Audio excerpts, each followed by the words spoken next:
2 अक्टूबर को देवरिया में हुए हत्याकांड के बाद अब प्रशासन बड़ा फैसला ले सकता है। देवरिया में प्रेमचंद यादव के घर और अवैध कब्जों पर अब बुलडोजर चल सकता है।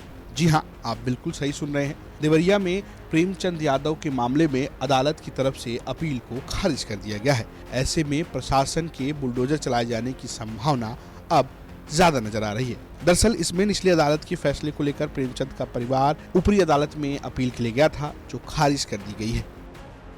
सरकारी भूमि पर अवैध कब्जा था, जिसका वाद तहसीलदार रुद्रपुर के यहाँ चला, जिसमें राजस्व संहिता की धारा 67 के अंतर्गत वाद चला और उसमें जो है बेदखली का आदेश हुआ कि उस पर सरकारी भूमि से अवैध कब्जा हटाए। उसके बाद वे लोग यहाँ आए अपील में आने के पहले ही वो चले गए हाईकोर्ट ने उसमें डायरेक्शन देते हुए भेज दिया कि आप जाएं और अपीली न्यायालय में वाद दाखिल करें। यहाँ आने के बाद अपील दाखिल किए हैं और उसमें डायरेक्शन था माननीय उच्च न्यायालय का कि आप 3 माह के अंदर इसका डिस्पोजल करें। तो उसमें आदेश आया है 30/12/23 में। उसमें आदेश आ गया कि उनकी अपील निरस्त होने योग्य है।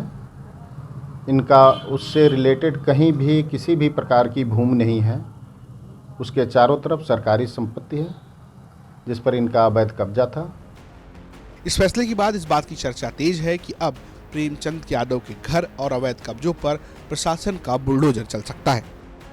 उत्तर प्रदेश के देवरिया जिले में बीते 2 अक्टूबर को भीषण नरसंहार हुआ था। फतेहपुर ग्राम में कुल 6 लोगों की नृशंस हत्या कर दी गई थी। इसमें मृतक प्रेमचंद यादव को यह पाया गया कि उसने जो मकान अपना बनवाया है वह सरकारी ज़मीनों पर कब्जा करके बनवाया है।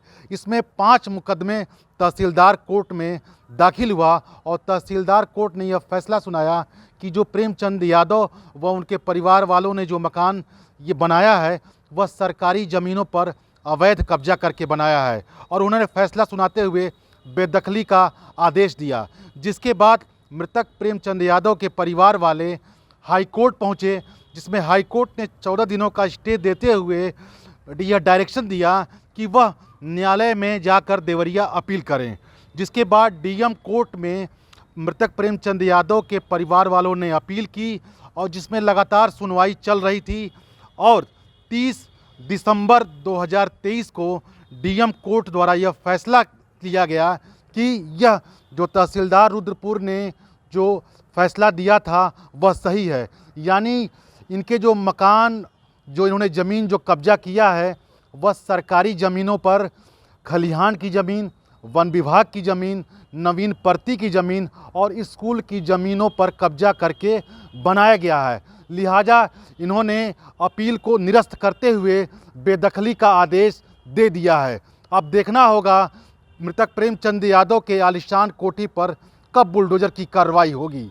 राम प्रताप सिंह, देवरिया, यूपी तक।